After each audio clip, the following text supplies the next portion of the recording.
Sabi ng karamihan, business is a competition.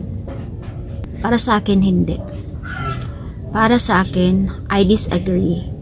Kasi yung totoong kakompetensya mo talaga, yung sarili mo, yung mindset mo, yung decision making mo.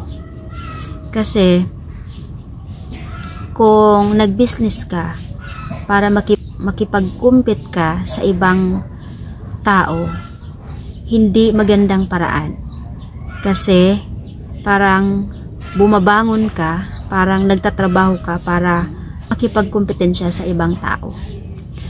Paano na pagdating ng problema? Paano na pagdating sa decision making? So, hindi mo alam. Hindi mo alam paano i-solve. So, ang mangyayari sa'yo, magi-give up ka. Hindi ka masaya. Kasi nakikita mo yung ibang tao na kakompetensya mo. Lalong-lalo na kapag nakikita mo na nag-boom na yung business niya. Nag-boom na yung company niya. So, ikaw, ma-stress ka, masasaktan ka. So, pwede kang gumawa ng hindi magandang bagay. Kasi tinitingnan mo siya, nakakompetensya mo. Pero, yung totoong kompetensya talaga ng tao sa business ay yung sarili natin.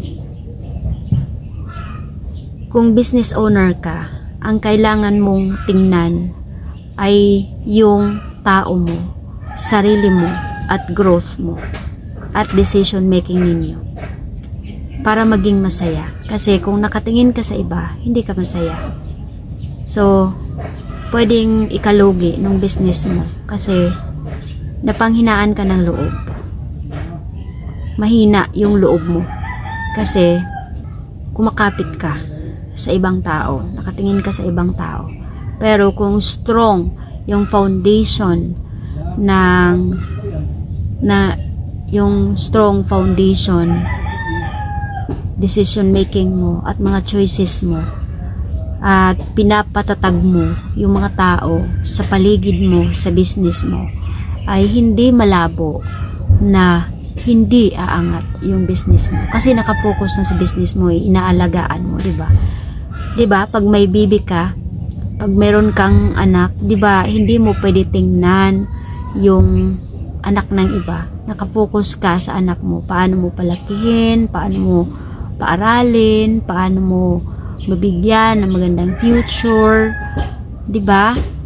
So, ganon yung business mo. Dapat sa sarili kang business nakatingin para makita mo talaga kung ano yung problema ng business mo. Kasi kung sa ibang tao yung tinitingnan mo, hindi ka makakapag-focus sa sarili mong business. Whereas kung nakapokus ka, lahat ng time mo, ng effort mo, ng mata mo, ng mindset mo, doon sa business mo, mag-grow ka talaga. At mag-i-enjoy ka, mamotivate ka. Motivated ka na gawin, syempre, mag-grow ka lalo. So, yun lang. So, laging isipin na business is not a competition. Dahil ang totoong kakompetensyon mo ay yung sarili mo. Kasi minsan, napapagod tayo, nag-give up agad, sumusuko agad pag may mga problema. Diba? So, nagkakaroon minsan hindi maiwasan na maligaw ng landas. So, ayun talaga ang totoo na kalaban ng mga business owner. Hindi ibang company, kundi yung sarili. So, yan lang.